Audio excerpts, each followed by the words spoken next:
श्री गजानन विजय अध्याय 4 प्रारंभ।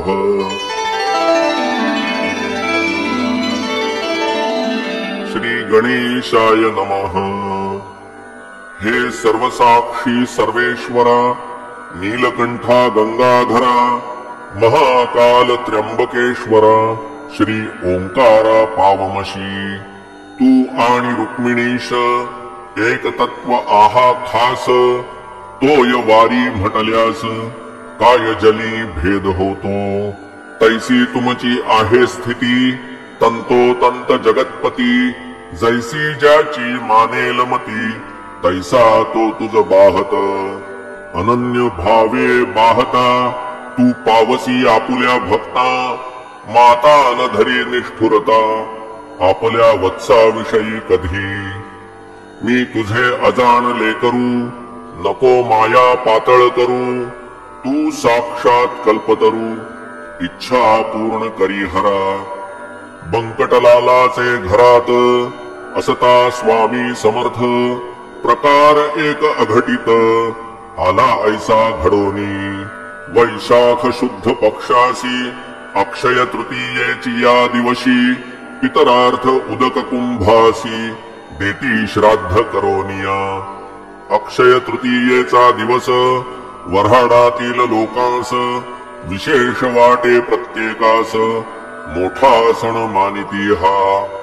त्या दिवशी काय झाले ते पाहिजे श्रवण केले, महाराज पोरात बैसले, कौतुके लीला करावया। बालका म्हणती गजानन, चिलीम द्यावी भरून, तंबाखूची मज कारण, विस्तववरी ठेवोनिया। सकाळपासून ऐसाच बसलो, चिलीम मुळी नाही प्यालो, त्यामुळे हैराण झालो, भरा चिलीम मुलांनो। ऐसी आज्ञा ऐकता भली, पोरे अवघी आनंदली, चिलीम भरू लागली, तंबाखू आत घालुनिया। विस्तवाचा तपास केला, तो न सदनी मिळाला, का की चूल पेटण्याला अवकाश होता विबुध हो। पोरे चित्ती विचार करती, आपापसात निश्चिती, कशी करावी यासी युक्ती, विस्तव पाहिजे चिलिमीला।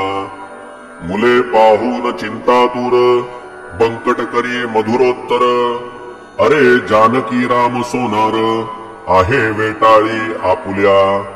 त्याच्याकडे तुम्ही जावे, विस्तवासी मागून घ्यावे, दुकान ते चालण्या बरवे, विस्तव लागतो आधी त्या। आधी पेटते बागेसरी, त्याच्या पुढे दुकानदारी, ही सोनाराची रीत खरी, आहे ठावे की तुम्हाला। पोरांनी ते ऐकले, जानकी रामाकडे आले, विस्तव मागू लागले, समर्थांच्या चिलमीस।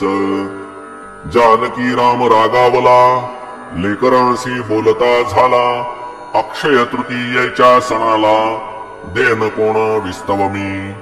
पोरे म्हणाली त्यावर, जोडोनी आपले दोन्ही कर, नको करू हा अविचार, विस्तव पाहिजे समर्थाला। महाराज श्री गजानन, देवांचे ही देव जाण, त्यांच्या चिलमी कारण, विस्तव हा जातसे। साधू प्रती काही देता, तेथे अशुभाची नसे वार्ता, उगीच व्यावहारिक कथा, सांगत आम्हा बसू नको। आम्ही आहो मुले लहान, तू मोठा आमच्याहून, ऐसे साच असून, हे न कैसे कळे तुला। विस्तव तू देशील जरी, भाग्य येईल तुझ्या घरी, चिलीम पिऊन तृप्त जरी, झाले गजानन महाराज। ते सोनारे न ऐकिले, अद्वा तद्वा भाषण केले, ज्याचे जवळ मरण आले, त्याचे पाय खोलाकडे। सोनार म्हणे बालकांसी, गजानन कशाचा पुण्यराशी, त्या चिलमी बहादरासी, साधू म्हणून सांगू नका। गांजा तंबाखू पीत बसतो, नग्न गावात हिंडतो, वेड्या परी चाळे करीतो, पितो पाणी गटाराचे। जात गोत नाही त्याला, ऐशा वेड्या पिशाला मी साधू मानण्याला नाही मुळी तयार. बंकटलाल खोळावला नादी त्याच्या लागला नाही देत विस्तवाला मी तयाचे चिलमीसी. तो आहे ना साक्षात्कारी मग विस्तव कशाला पाहिजे तरी. आपुल्या कर्तृत्वे कान करी विस्तवाते निर्माण. साधुनाथ जालंदर पीत होते चिलीम फार. परी विस्तवासाठी घर घर ना हिंडले कदा ते. जा जा उभे न रहा येथ विस्तवना मिळे तुम्हा प्रत. नाही मला किंमत त्या तुमच्या पिशाची. पोरे विन्मुख परत आली महाराजांसी निवेदिली. हकीकत जी का झाली सोनाराचे दुकानात. ती ऐकता हास्यवदन करीते झाले दयाघन. नाही आपणा प्रयोजन मुळीच त्याच्या विस्तवाचे.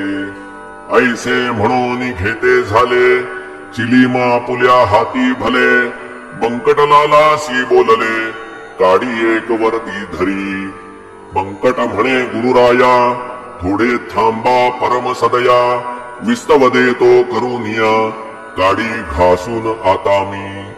काडी घासल्या वाचूनी कदान प्रगटे अग्नी. म्हणून केली विनवणी ती मनास आणा समर्था. महाराज बोलले त्यावर उगी न करी चरचर. नुसती काडी धरणेवर तिला मुळीच घासू नको. बंकटलाले तैसे केले नुसत्या एका काडीच धरिले. चिलमीचिया वरती भले समर्थ आज्ञा म्हणून. तो काय झाला प्रकार ऐका तुम्ही श्रोते चतुर. प्रगट झाला वैश्वानर काडी नुसती धरतावरी. काडी प्रति विस्तवाचा अंशही नव्हता साचा. हा प्रभाव शक्तीचा महाराजांच्या लोकोत्तर. काडी तैसीच राहिली चिलीमती ही पेटली.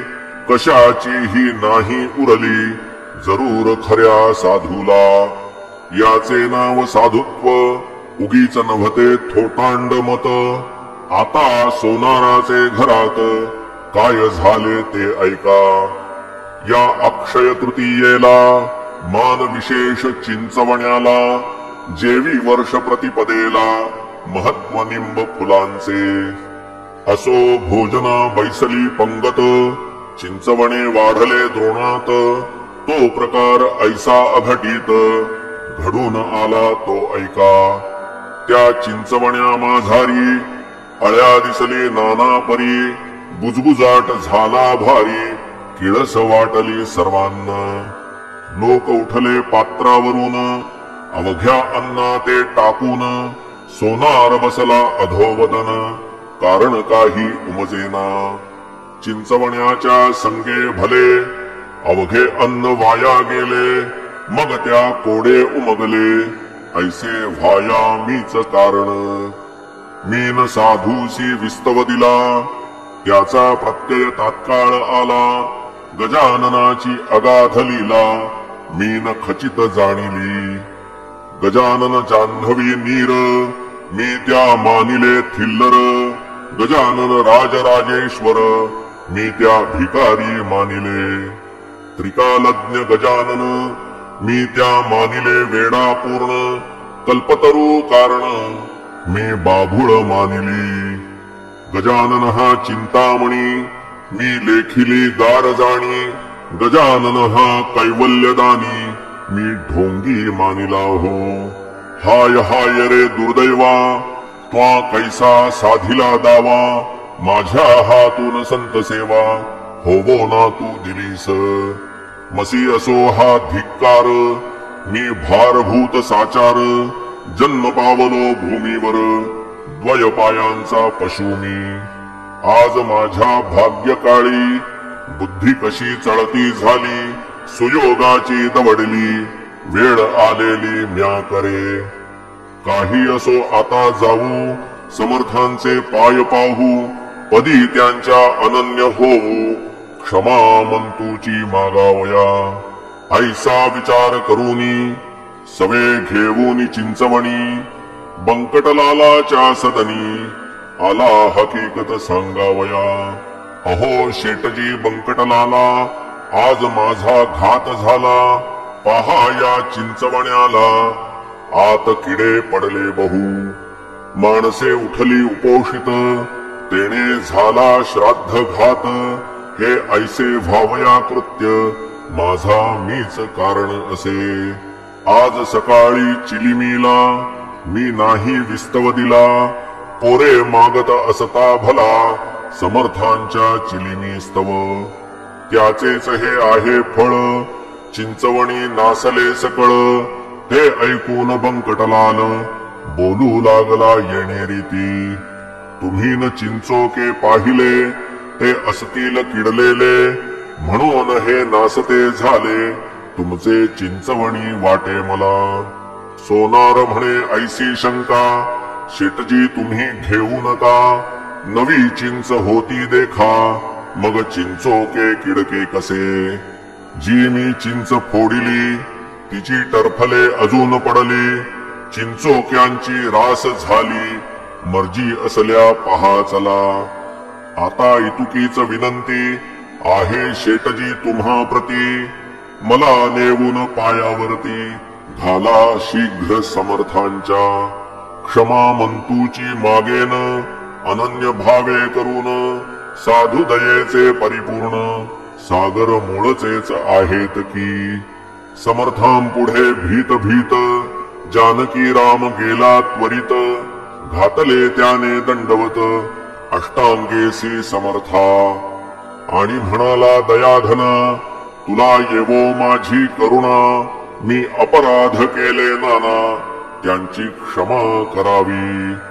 तू साक्षात उमानाथ नांदसी या शेगावात, ज्याची होती मजला भ्रांत ती त्वा आज निवटिली।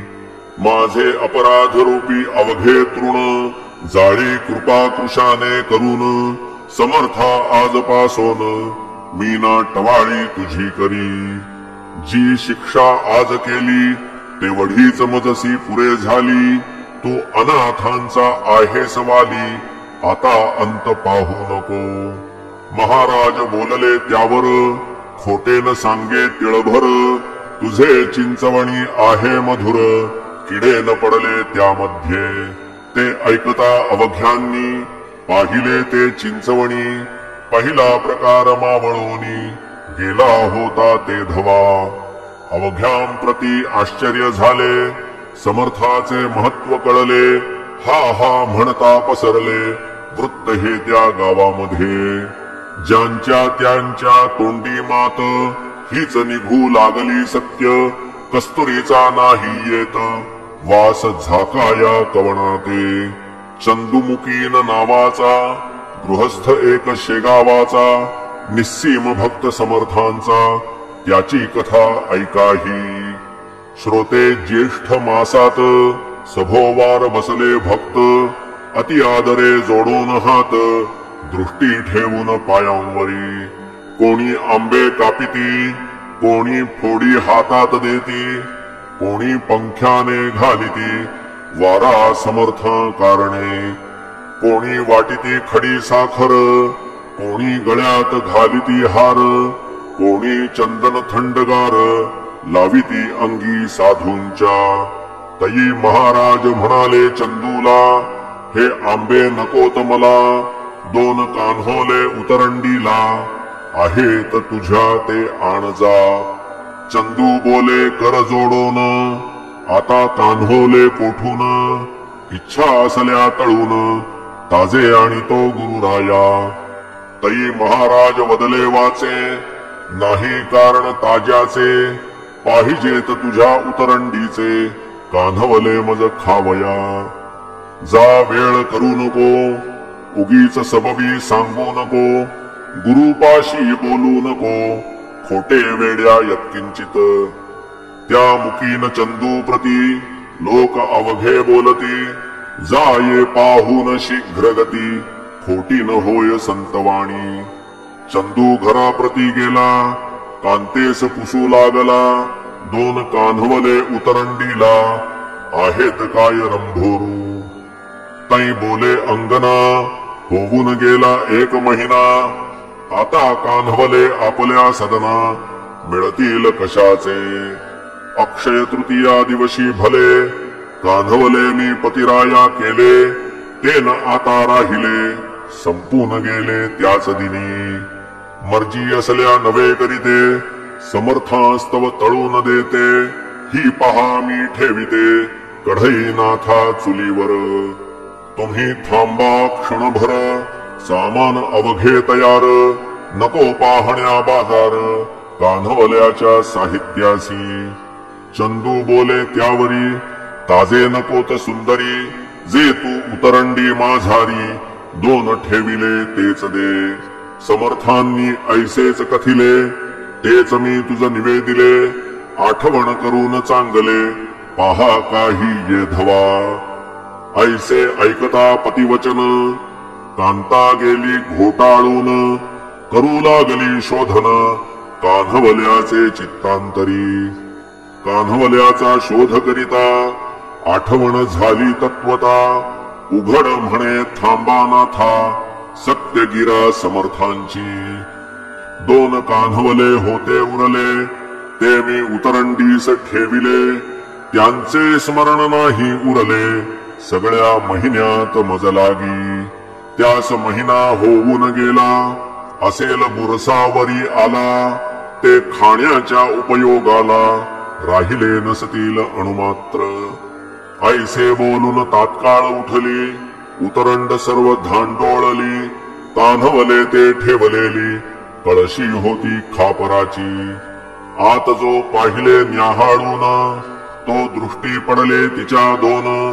कान्हवले जे सुकोन गेले होते थोडके. बुरसा मुळीच नाही आला श्रोते या कान्हवल्याला.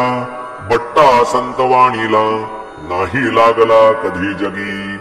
कान्हवल्या ते पाहोन उभयतांचे हर्षले मन.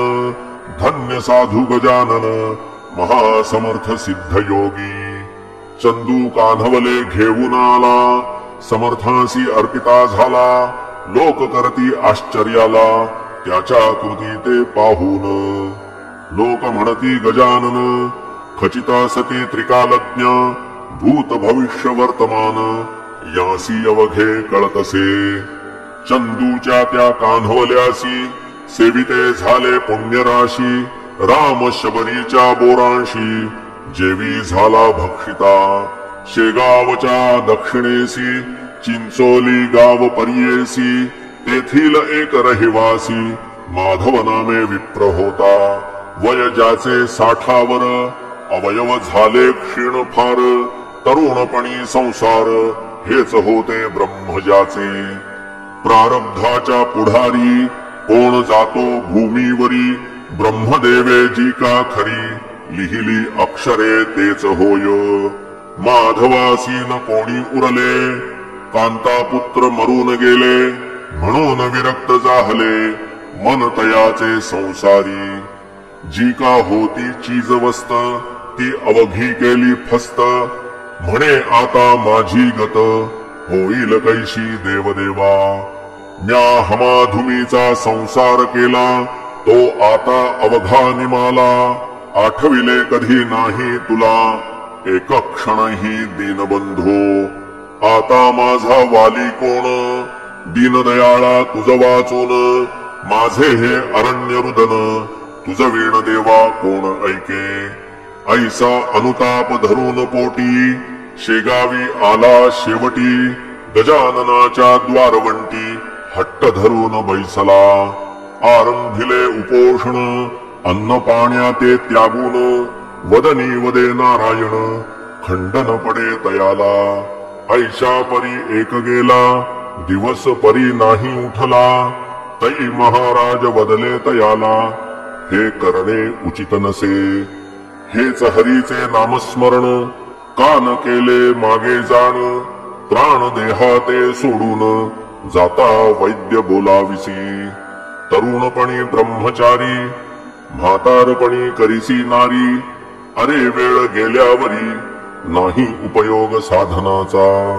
जे करणे ते वेळेवर करावे की साचार घर एकदा पेटल्यावर कूप खणणे निरर्थक ज्या कन्या पुत्रासाठी तू केलीस आटाआटी ते अवघे गेले शेवटी टाकोनिया तुझ लागी अशाश्वताचे पोषण केले शाश्वता विसरून त्या कर्माची तुझ लागून फळे भोगणे भाग असे ती फळे भोगल्या विना सुटका तुझी होईना देहा टाकून हट्टीपणा विवेक काही करी मनी तेन माधवे ऐकिले हट्टासीना सोडिले यत्न लोकांचे वाया गेले त्यासी भोजन घालण्याचे शेगावचा कुलकर्णी करू लागला विनवणी भोजनास चला सदनी अन्नाविण राहू नका तेही म्हणणे माधवाला नाही पटले तसाच बसला समर्थांच्या सान्निध्याला नाम घेत हरीचे रात्र झाली 2 प्रहर तमे आक्रमिले अंबर निशीचा तो शब्द किर्र होऊ लागला वरच्यावरी आसपास कोणी नाही ऐसे पाहून केले काही कौतुक ते लवलाही स्वामी गजाननांनी रूप धरिले भयंकर दुसरा यमाजी भास्कर आपसरून माधवावर धावून आले भक्षावया तेने माधव पळाला घेऊन आपला जीव भला धडकी भरली चित्ताला छाती उडे धडधड बुडबुडा आला तोंडासी शब्द फुटेना वाचेसी ऐशा पाहोन स्थितीसी समर्थे धरिले सौम्य रूप आणि बोलले गरजून हेच का तुझे धीटपण तू काळाचे भक्ष जाण असाच खाईल काळ तुला त्याची चुणूक दाखविली पुढची स्थिती जाणविली तेथे पळाया नाही उरली यमलोकात जागा तुला माधव ऐसे ऐकता झाला विनये बोलता यमलोकाची नको वार्ता तेवढी माझी टाळा हो नको नको हे जीवित द्या धाडून वैकुंठात हीच विनंती आपणाप्रत महाराज माझी शेवटची यमलोकी जे दिसणार होते ते तुम्ही दाविले येथे आता याले कराते यमलोकी धाडू नका माझ्या पातकांच्या राशी आहेत जरी बहुवशी परी त्या जाळणे तुम्हासी नाही मुळी अशक्य काही सुकृत पदरी होते म्हणून पाहिले तुम्हा ते संत भेटी ज्याला होते यमलोकना तयासी ऐसे ऐकता भाषण समर्थे केले हास्यवदन महापतिता पावन साधूच एक करीती की श्रीमन नारायण नारायण ऐसेच माधवा करी भजन जवळ आले तुझे मरण आता गाफील राहू नको किंवा अजून वाचण्याची आस आहे तुला साची ती असल्यास आयुष्याची वाढ तुझ्या करीतो मी माधव म्हणे गुरुराया नको मला आयुष्य सदया ओखटी ही प्रपंच माया त्यात पुन्हा होऊ नका तथास्तु ऐसे महाराज वदले तू जे मागसी ते मी दिले आता तुला नाही उरले जन्मास येणे भूमीवर ऐशा रीती दोघांचा संवाद गुप्त स्वरूपाचा झाला त्या वर्णण्या वाचा नाही माझी समर्थ इहलोकीचे देहभान माधवाचे निमाले जाण कित्येक बोलू लागले जन उपवासे फिरले मस्तक म्हणून वेडे चार करी जनकल्पना नाना परी उठत्या झाल्या त्या अवसरी त्या किती म्हणून वर्णाव्या असो माधवाचे देहावसान समर्था सन्निध झाले जाण चुकले त्याचे जन्म मरण गजाननाच्या कृपेने असो एका समयी भली समर्थांसी इच्छा झाली ती त्यांनी निवेदिली आपल्या शिष्यवर्गाते वैदिक ब्राह्मण बोलवा मंत्र जागर येथे करवा वेदश्रवणे देवदेवा आनंद होतो अतिशय। पन्हे पेढे बर्फी खवा, भिजल्या डाळीस मीठ लावा, एक एक रुपया तो द्यावा, घनपाठी ब्राह्मण ते। ऐसे भाषण ऐकिले, शिष्य विनवू लागले, ऐसे वैदिक नाही उरले, या आपुल्या शेगावी। सांगाल तो करू खर्च, परी अडचण आहे हीच, ब्राह्मण मिळविण्याची साच, आमचा उपाय याते नसे। महाराज म्हणाले त्यावरी, करा उद्या तयारी, ब्राह्मण धाडील श्रीहरी, तुमच्या वसंत पूजेला। मग काय विचारता, अवघे हर्षले तत्वता, झाली तयारी हा हा म्हणता, रुपये 100 झाले जमा। सामान सर्व आणिले, चंदनाचे उटणे केले, आत केशर कालविले, तैसाच आणखी कापूर। 2 प्रहरचे समयाला, ब्राह्मण आले शेगावाला, जे पदक्रम जटेला, जाणत होते विबुध हो। थाटात वसंत पूजा झाली, ब्राह्मण मंडळी आनंदली, दक्षिणा घेऊन गेली अन्य ग्रामा कारणे। संतांच्या जे मनी येत, ते पुरवी रमानाथ, कमी न पडे यत्किंचित, ऐसा प्रभाव संतांचा। बंकटलाल प्रतिवर्षी, व्रत हे चालवे अतिहर्षी, अजून परी शेगावासी, वंशज त्यांचे करीती हे। हा दासगणू विरचित, श्री गजानन विजय नामे ग्रंथ, साधकासी दावोपथ, विमलशा हरिभक्तीचा। श्री हरिहरार्पणमस्तु, शुभम भवतु। इति श्री गजानन विजय ग्रंथस्य चतुर्थोऽध्यायः समाप्तः। श्री गजाननार्पणमस्तु।